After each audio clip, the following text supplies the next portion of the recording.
మకర రాశి వాళ్ళకి జూన్ 2 వరకు గురుబలం లేదు. జూన్ 2 నుంచి అక్టోబర్ 31 మధ్యలో గురుబలం వస్తుంది.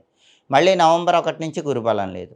కాబట్టి మకర రాశి వాళ్ళు ప్రధానంగా ఎవరైనా సరే పెళ్లి ఫిక్స్ చేసుకోవాలంటే జూన్ 2 నుంచి అక్టోబర్ 31 వరకు బలం ఉంది. పెళ్లి బలం ఉంది కాబట్టి ఈ టైంలో పెళ్లి ఫిక్స్ అయ్యే అవకాశం ఉంది.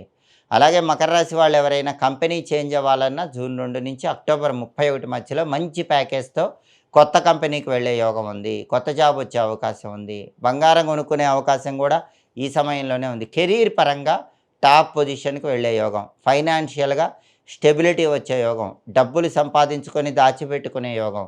గోల్డ్ కొనుక్కునే యోగం. ఇవన్నీ కూడా మకర రాశి వాళ్ళకి జూన్ 2 నుంచి అక్టోబర్ 31 మధ్యలో ఈ పరాభవ నామ సంవత్సరంలో ఎక్కువగా ఉంది.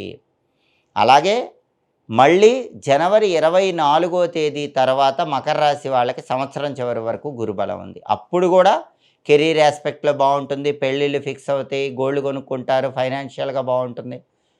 జనవరి 24 తర్వాత ఉంటుంది.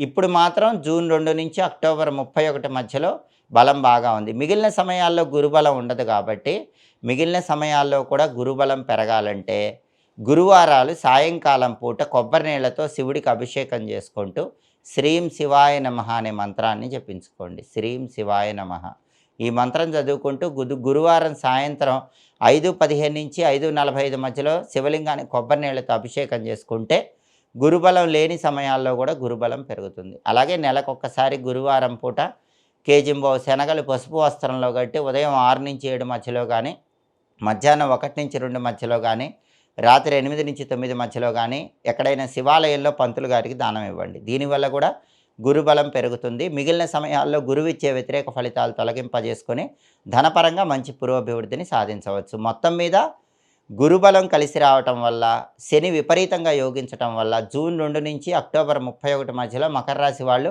అద్భుతమైనటువంటి ధనయోగాన్ని, రాజయోగాన్ని సిద్ధింపజేసుకోవటానికి ఆస్కారం ఎంతగానో ఉంది.